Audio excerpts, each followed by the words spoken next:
काय प्रतिक्रिया? ही फार मोठी दुःखद घटना आमच्या डोळ्यासमोर आमच्यासमोर वाढलेल्या मुलांची झालेली आहे। रशियामध्ये शिकायला गेलेले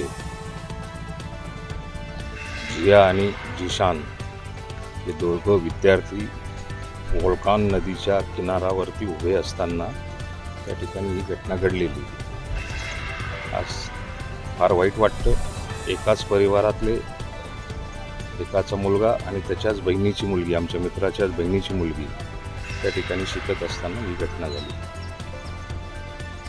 ज्यावेळेला विद्यार्थी परदेशामध्ये अशा पद्धतीचं शिक्षण घेतात आणि ही दुर्घटना ज्यावेळी होते त्याचा अनुभव आम्हाला ज्या पद्धतीने मिळाला त्यासाठी फार दक्षता घेऊन परदेशामध्ये मुलांना पाठवलं पाहिजे आणि त्या ठिकाणी प्रामुख्याने अशी घटना झाल्यानंतर पाठपुरावा करण्याकरता कोणीतरी जवळचा असला पाहिजे।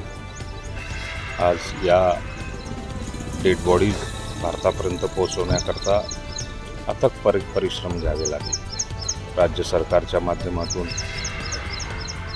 केंद्रामधला अनुभव असल्यामुळे प्रफुल्लभाई पटेल यांच्या सहकार्याने तिथल्या ॲम्बॅसडरीने घेतलेले कष्ट आणि आपल्या जिल्ह्यातल्या जिल्हाधिकाऱ्यांचा सातत्याने असलेला संपर्क या सगळ्या गोष्टींमुळे आज ही डेड बॉडीज आज या ठिकाणी आलेली आहे। मी अंमळनेरचा आमदार या नात्याने, राज्याचा मंत्री या नात्याने या दोघांच्या आत्म्याला चिरशांती लाभो अशी परमेश्वराला प्रार्थना करतो।